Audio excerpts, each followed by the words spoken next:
ഞാൻ ചോദിക്കുന്നത് നിനക്ക് എന്താ പ്രശ്നം എന്നാണ്. എൻ്റെ പ്രശ്നം എന്താ?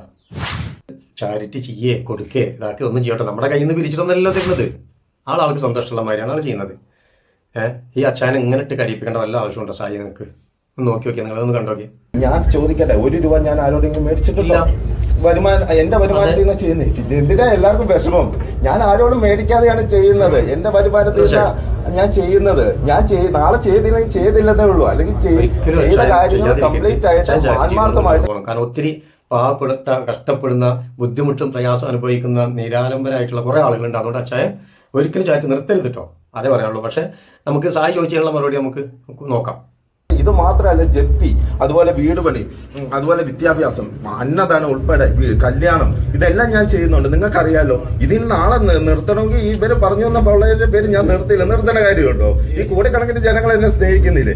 പിന്നെ ഇവർക്കൊക്കെ ഭക്ഷണം കഴിക്കണം. ഞാൻ മുമ്പേ പറഞ്ഞ പോലെ എന്റെ നാട്ടിൽ 400 പേർക്ക് അന്നദാനം കൊടുക്കുക. അവർക്ക് വന്ന് അവിടെ വന്ന് സൂക്ഷ്മമായിട്ട് കഴിച്ചിട്ട് പോ. അതിന്റെ പേര് എന്നെ ഉപദ്രവിക്കാൻ വരണ്ട. കാരണം എന്തിനാ? ഞാൻ ഒന്നും ചെയ്തില്ല. സായി ചെറുതായിട്ടൊന്ന് ചെറുവരുമ്പോ ചുണ്ണാമ്പാക്കി ഒന്നിങ്ങനെ തേച്ചു കൊടുത്തു. അച്ഛനിപ്പോ പൊള്ളിയിട്ട് ഓടുകയാണ്. സത്യം പറയാൻ വെച്ചാൽ ഇതിൻ്റെ വല്ല ആവശ്യമുണ്ടായിരുന്നു സായി കൃഷ്ണൻ. നമുക്ക് നമ്മൾ റിയാക്ഷൻ വീഡിയോസ് ചെയ്യുന്ന എല്ലാവർക്കും അറിയപ്പെടുന്നത് സായി. എന്തായാലും സീക്രട്ട് ഏജന്റ് എന്നാണ് പുള്ളിക്കാരുടെ ചാനലിൻ്റെ പേര്. പുള്ളി ചെറുതായിട്ടൊന്ന് ഈ ചാരിറ്റി വീഡിയോസും കാര്യങ്ങളായിട്ട് മുന്നോട്ട് പോകുന്ന അച്ഛനെ ചെറുതായിട്ടൊന്ന് ചൊറിഞ്ഞു. അച്ഛനത് നന്നായിട്ട് പൊള്ളി. ഇതാണ് വിഷയം. അപ്പം ഞാൻ സായിനോട് ചോദിക്കുന്നത്, സായി ഒരു ഇത്തിരി മയത്തിലൊക്കെ ചോദിക്കായിരുന്നില്ലേ? നീ വളരെ ബിൽഡപ്പ് കൊടുത്ത് സീരിയസ് ആയിട്ട് ചെറുതായിട്ടൊന്ന് തേച്ചു കൊടുത്തോ. അച്ഛായത് ചാരിറ്റി എന്റെ സൈബർ അറ്റാക്കും ഭീഷണിയും കാശ് ചോദിക്കലും കാരണം എന്നെ ജീവിക്കാൻ സമ്മതിക്കുകയല്ലെങ്കിൽ ഞാൻ ഈ ചാരിറ്റി നിർത്തുവാണ്. എത്രയോ പാവപ്പെട്ട ആളുകൾക്ക് എന്താ പറയുക ആശ്രയമായിട്ടുള്ള ഒരു അച്ചായനായിരുന്നു അദ്ദേഹം. ഒരു ബിസിനസ് പ്രമുഖനാണ്, നമ്മുടെ കേരളത്തിൽ അറിയപ്പെടുന്ന ഒരു സോഷ്യൽ മീഡിയ താരം കൂടെയാണ്. എൻ്റെ പൊന്ന് സായി വല്ല ആവശ്യം ഉണ്ടായിരുന്നു ഇതിൻ്റെ? പോകാൻ നോക്ക്. അച്ചായൻ പറയുന്നത്, അച്ചായൻ കരയുന്നത്, സങ്കടം വരുന്നത്. ഒരു ലോല ഹൃദയനല്ലേ അദ്ദേഹത്തിന് എങ്ങനെ പോയി ചൊറിയാൻ പാടില്ല. പദ്ധതിയുടെ വീട് ഞാൻ പണി തീർത്തു കൊടുത്തു. സർക്കാരിന്റെ ഭാഗമായിട്ട് ആ ലൈഫ് പദ്ധതിയുടെ ഭാഗമായിട്ട് ഒരു 6 ലക്ഷം രൂപയോളം അവിടെ വന്നു. പറഞ്ഞിട്ട് പോണം മിസ്റ്റർ.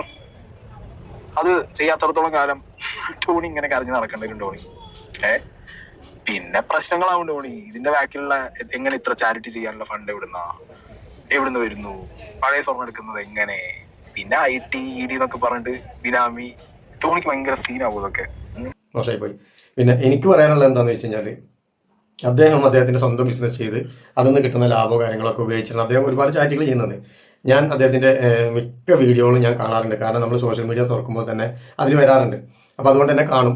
അതിലൊക്കെ നമുക്ക് പ്രതികരിക്കാം, ചോദ്യം ചെയ്യുകയൊക്കെ ചെയ്യാം. പക്ഷേ അച്ചായൻ ഒരു സൈഡിലൂടെ ഇങ്ങനെ പോകുന്നൊരു മനുഷ്യനാണ്. അപ്പോൾ അച്ചായൻ്റെ ആ ഒരു സന്തോഷവും കാര്യങ്ങളും ചാരിറ്റിയൊക്കെ ചെയ്ത് ഇങ്ങനെ പോയിക്കൊണ്ടിരിക്കുന്ന സമയത്ത് അതുകൊണ്ട് ഗുണം കിട്ടുന്ന കുറേ ആളുകളുണ്ട്. അവർക്കാണ് ഇതിൻ്റെ ബെനിഫിറ്റ്. നമ്മളെപ്പോലത്തെ ആളുകൾക്കല്ല. നമുക്കിവിടെ ഇരുന്നിട്ടോ റൂമിൽ ഇരുന്നിട്ടോ അല്ലെങ്കിൽ ഒരു വണ്ടിയിൽ ഇരുന്നിട്ടോ വെറുതെ വേണമെങ്കിൽ ഒന്നിങ്ങനെ മാന്താം, ഒന്ന് ചൊറിയാം ഒക്കെ ചെയ്യാം. പക്ഷെ അതുകൊണ്ട് നഷ്ടം വരുന്നത് ആൾക്കാരോ കുറേ പാവപ്പെട്ട ജനങ്ങൾക്കാണ്.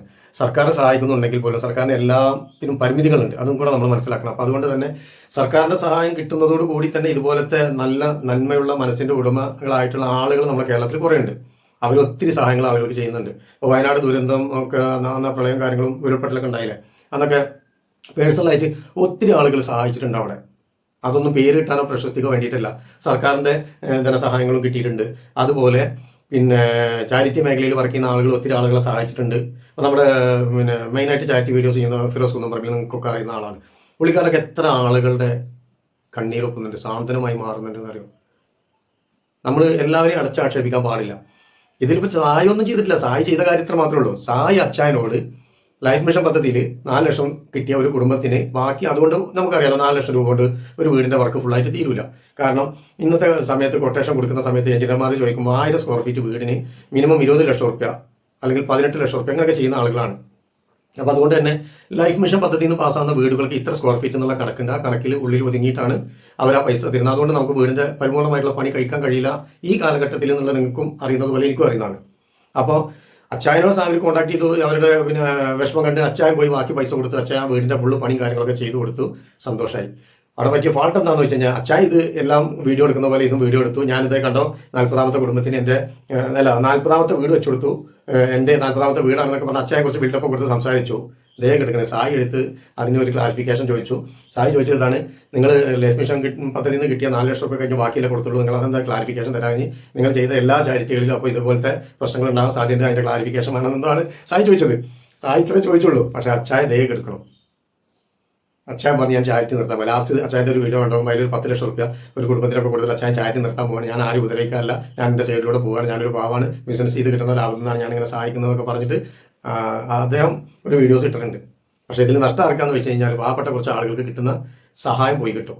അപ്പോൾ അത് ചെയ്യേണ്ടിയിരുന്നില്ല എന്നാണ് ഞാൻ സായിനോട് പറയുന്നത്. സായി ചോദിച്ചതിൽ കുഴപ്പമൊന്നുമില്ല, സായി അല്ലെങ്കിൽ നാളെ വേറെ ആളുകളൊന്ന് ചോദിക്കും. അപ്പോൾ അത് നമ്മൾ ക്ലാരിഫിക്കേഷൻ കൊടുക്കേണ്ടി വരും. അപ്പോൾ അച്ഛൻ ഇത്ര സിമ്പിളായിട്ട് ചെയ്യേണ്ട ആവശ്യമുള്ള അച്ഛന് അതിൻ്റെ ക്ലാരിഫിക്കേഷൻ കൊടുത്താൽ മതി. അച്ഛായ ചെയ്യാതെ സോഷ്യൽ മീഡിയയിൽ നിന്നും ചാരിറ്റിയിൽ നിന്ന് ഒളിച്ചോടേണ്ട ആവശ്യമൊന്നുമില്ല. അച്ഛായ ഞങ്ങൾക്കൊക്കെ ഒരുപാട് ഇഷ്ടമുള്ള ആളുകളാണ്.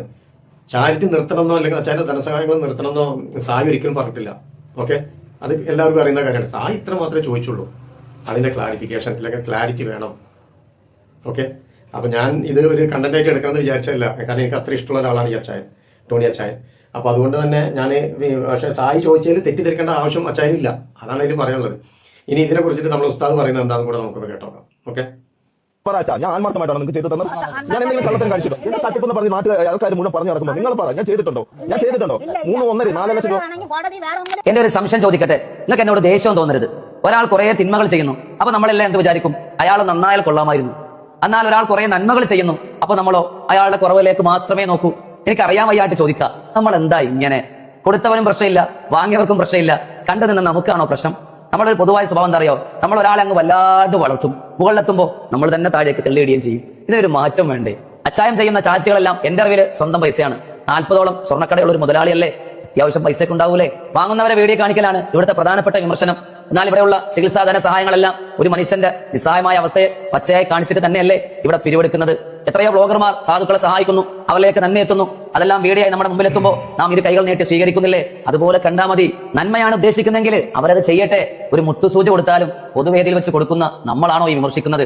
ഈ രണ്ട് കാര്യം വന്നുള്ളവർ ഒരു കാര്യം വന്നുള്ളവരെ കളിയാക്കുന്ന കാണുമ്പോൾ വല്ലാത്ത വേദനയാണ് തോന്നുന്നത് കേട്ടോ. ഇനി അദ്ദേഹം ഒരു മാർക്കറ്റിങ്ങിന് വേണ്ടി മാത്രമാണ് ഇതെല്ലാം ചെയ്യുന്നത്, അല്ലെങ്കിൽ ദുരുദ്ദേശമാണെങ്കിൽ അദ്ദേഹവും ദൈവവും തമ്മിലായിക്കോട്ടെ, നമുക്ക് അയാളെ കൊണ്ടൊരു പ്രയാസമില്ലല്ലോ. എന്റെ പ്രിയമുള്ളവരെ, നമുക്കൊരാളുടെ വിശപ്പടക്കാൻ കഴിയുന്നില്ലെങ്കിൽ കൂട്ടുവരെങ്കിലും നമുക്കൊന്ന് കാണിച്ചു കൊടുത്തൂടെ? അച്ചായം ചെയ്യട്ടെന്നേ, അതുകൊണ്ട് ആർക്കെങ്കിലും ഉപകാരം ഉണ്ടാകുന്നെങ്കിൽ ഉണ്ടാകട്ടെ. അദ്ദേഹത്തെ കാത്തിരിക്കുന്ന ഒരുപാട് പാവങ്ങൾ നമുക്കിടയിലുണ്ട്. ഇത്രയും നാൾ ആ പാവങ്ങൾ നമുക്കിടയിലല്ലേ ഉണ്ടായിരുന്നത്? അവരെ ഒന്ന് സഹായിക്കാനോ, അവരുടെ സങ്കടങ്ങളൊന്ന് കേൾക്കാനോ, അവരെ ഒന്ന് ചേർത്ത് പിടിക്കാനോ, അവരുടെ ആവശ്യങ്ങളൊന്ന് സാധിച്ചു കൊടുക്കാനോ നമ്മളെ കൊണ്ട് കഴിഞ്ഞില്ലല്ലോ. പിന്നെ എന്തേ ഇപ്പൊ നമ്മളിങ്ങനെ പ്രതികരിക്കുന്നത്? ഇനി പരിശുദ്ധമായ ഇസ്ലാം എന്താ ഇവിടെ പഠിപ്പിച്ചത്? പാവങ്ങളെ ചേർത്ത് പിടിക്കാൻ തന്നെയാണ് ഇസ്ലാം പ്രഖ്യാപിച്ചത്. അതിനാണ് സക്കാത്ത്, അതിനാണ് സ്വതക്ക, അതിനാണ് ദാനധർമ്മങ്ങൾ. എടുത്ത് അല്ലാഹു തആല പഠിപ്പിക്കുന്നു, നിങ്ങൾ ഒരാളെ സഹായിച്ചാൽ, ദാനധർമ്മങ്ങൾ കൊടുത്താൽ നിങ്ങൾക്ക് വരാനിരിക്കുന്ന വിപത്തിനെ പോലും തടയും കേട്ടോ. അതുപോലെ നിങ്ങളുടെ പരിസരത്തുള്ള ഏത് മതവിഭാഗത്തിൽപ്പെട്ട ആളാകട്ടെ, അയാൾ പട്ടിണി കിടക്കുമ്പോൾ നിങ്ങൾ വയറ് നിറക്കരുത്, അവരെയും കൂടെ ചേർത്ത് പിടിക്കണം. ഇതാണ് ഇസ്ലാമിന്റെ പ്രഖ്യാപനം. ഇനി പരസ്യമായി തീർച്ചയായിട്ടും ഉസ്താദ് പറഞ്ഞത് ഒരുപാട് നല്ല കാര്യങ്ങൾ തന്നെയാണ്, നല്ല അറിവാണ്. ഇതുപോലത്തെ പണ്ഡിതന്മാരുള്ളത് കൊണ്ട് നമുക്ക് അറിയാത്ത ചില കാര്യങ്ങളൊക്കെ പറഞ്ഞു തരാനും കേൾക്കാനൊക്കെ പറ്റും. അദ്ദേഹത്തിന്റെ സ്വന്തം ബിസിനസ് ചെയ്തിട്ടാണ് അദ്ദേഹം സഹായിക്കുന്നത്. അദ്ദേഹം ഒരു സൈഡിലൂടെ സഹായിച്ചു പൊക്കോട്ടെ, അതിന് ആർക്കും എതിരഭിപ്രായമൊന്നുമില്ല. വളരെ നല്ല പുണ്യപ്രവർത്തനമാണ് അദ്ദേഹം ചെയ്യുന്നത്. കാരണം നമ്മളെ കൊണ്ട് കൊടുക്കാൻ പറ്റുന്നില്ല, പക്ഷെ അദ്ദേഹത്തിന് കൊടുക്കാൻ പറ്റുന്നുണ്ട്, അദ്ദേഹം കൊടുക്കുന്നുണ്ട്. അപ്പോൾ അതിൽ പറയാനുള്ളത് എന്താണെന്ന് വെച്ച് കഴിഞ്ഞാൽ, ഇതുപോലത്തെ ആളുകളൊക്കെ നമ്മൾ വെറുതെ പോയിട്ട് ചൊറിച്ചിട്ട് ഇല്ലെങ്കിൽ ഇതാക്കിയിട്ട് പാവപ്പെട്ട കുറേ ഒത്തിരി ആളുകളുണ്ട്, അവർക്ക് കിട്ടുന്ന സഹായങ്ങൾ എന്തിനാണ് നമ്മൾ ഇല്ലാതാക്കുന്നത്? നമ്മളെ കൊണ്ട് സഹായിക്കാൻ പറ്റുന്നില്ലെങ്കിൽ സഹായിക്കുന്നവർ സഹായിച്ചോട്ടെ. ആശ്രയമാവുന്ന കുറേ ആളുകളുടെ അതുകൊണ്ടൊക്കെ ഒരു ഗുണം കിട്ടുന്നത്. അപ്പോൾ പ്ലീസ് ഇതുപോലത്തെ ആളുകളെ പോയിട്ട് വെറുതെ ചൊറിയാൻ നിൽക്കല്ലേ എന്നാണ് എൻ്റെ ഒരു അഭ്യർത്ഥന. അപ്പോൾ ഞാനിതൊരു കണ്ടന്റായിട്ട് ചെയ്തെന്താണെന്ന് വെച്ച് കഴിഞ്ഞാൽ, ഇപ്പോൾ ഈ ഒരു പ്രശ്നമാണ് സോഷ്യൽ മീഡിയയിൽ കത്തിക്കൊണ്ടിരിക്കുന്നത്. അപ്പോൾ അതിനെക്കുറിച്ച് എൻ്റെ ഒരു അഭിപ്രായം രണ്ടു വാക്ക് പറയണം തോന്നി, അതിനുവേണ്ടി വന്നതാണ്. നിങ്ങൾക്ക് വീഡിയോ കണ്ട് ഇഷ്ടമായിട്ടുണ്ടെന്നുണ്ടെങ്കിൽ ലൈക്ക് ചെയ്യുക, കമൻറ്റ് ചെയ്യുക, ഷെയർ ചെയ്യുക, കൂടാതെ ഹൈപ്പ് ചെയ്യുക. നിങ്ങളുടെ വിലയേറിയിട്ടുള്ള അഭിപ്രായങ്ങൾ എൻ്റെ വീഡിയോക്കടിയിൽ കമൻറ്റിൽ രേഖപ്പെടുത്തുക. പുതിയൊരു വീഡിയോസുമായിട്ട് നമുക്ക് വീണ്ടും വരാം. കാണാം. Okay, bye bye.